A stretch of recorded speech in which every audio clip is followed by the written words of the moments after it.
My husband's last words should have united our family. Instead, they tore us apart.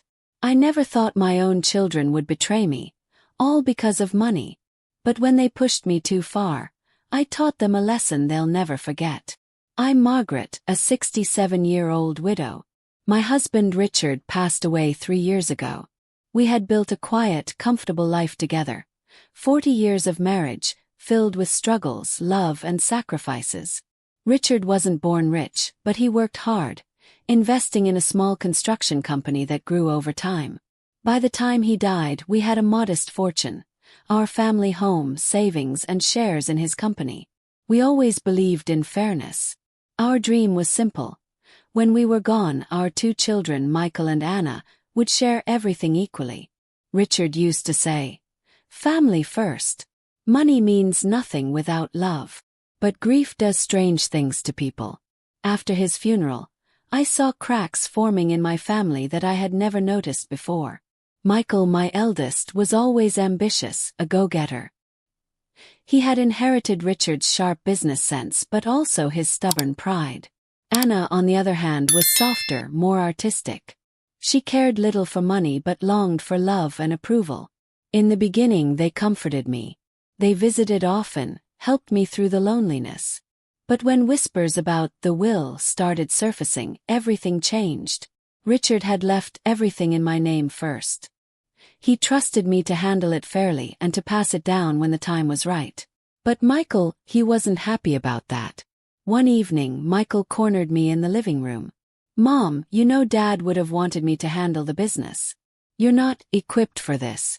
Why don't you just sign over his shares to me?" I was stunned. "Michael, your father trusted me. This company is his legacy. I won't rush any decision." His jaw tightened. He didn't argue, but the coldness in his eyes scared me. Over the next few months, Michael began poisoning Anna's mind. I noticed the change in her. Where she once hugged me tightly, she now looked at me with suspicion. One day she snapped, "Mom, why are you holding on to everything? Feels like you don't trust us. Are you planning to give it all away to someone else?" Tears stung my eyes. "Anna, sweetheart, this isn't about trust. I just want to make sure you both are ready to handle it responsibly." But my words didn't matter anymore. Michael had convinced her that I was clinging to power, maybe even planning to cut them out. Then came Christmas, our first without Richard. I prepared everything just like he used to. Roast turkey, the good china, candles flickering. I wanted it to feel like old times. But halfway through dinner, Michael raised his glass and said with a smirk, "You're lucky we even include you anymore, Mom. If it weren't for Dad's money, we wouldn't be here."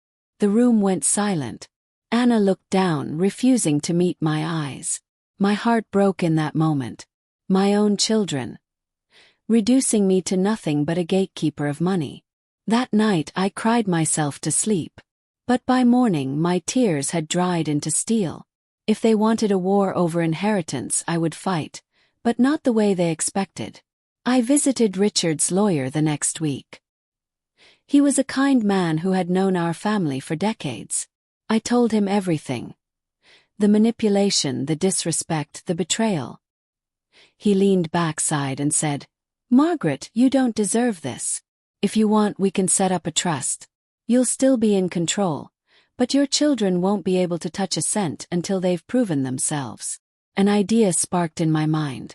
Not only would I protect Richard's legacy, but I would also teach my children a lesson about greed. So I changed the will. Instead of leaving everything to Michael and Anna outright, I created specific conditions. They would each receive a small allowance for living expenses. The bulk of the inheritance would go into a trust.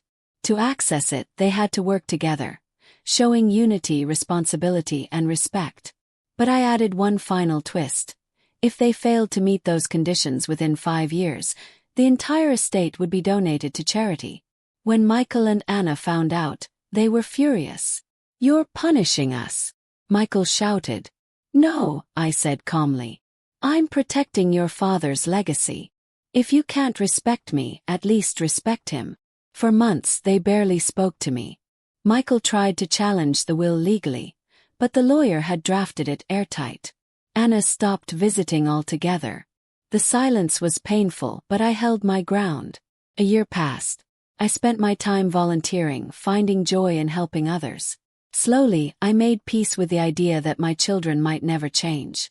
Then, one evening, Anna showed up at my door, tears streaming down her face. "Mom, I'm sorry. Michael manipulated me. I was so blinded by money that I forgot what matters. Please forgive me." I hugged her tightly. It was the first genuine embrace we'd shared since Richard's death. Together, we started rebuilding our bond. We cooked meals, shared memories, and even visited Richard's grave together. But Michael, he went the other way. He became bitter, reckless. He gambled, made bad investments, and when his debts piled up, he came crawling back to me. "Mom, release the trust. I need the money now." I shook my head. "Michael, you've shown nothing but greed. Until you change, my answer will always be no." 5 years later, the deadline arrived. Anna had stood by me, proving her love and loyalty. Michael, however, had cut himself off completely. The lawyer read the final document. Since Anna has honored the conditions of the trust and demonstrated unity, she will inherit her share. Michael, having failed to do so, forfeits his portion. His inheritance will be donated to charity. Michael's face turned white with rage. He stormed out, never to return. Anna wept with relief. She hugged me and whispered, "Thank you for believing in me, Mom. Thank you for protecting Dad's legacy."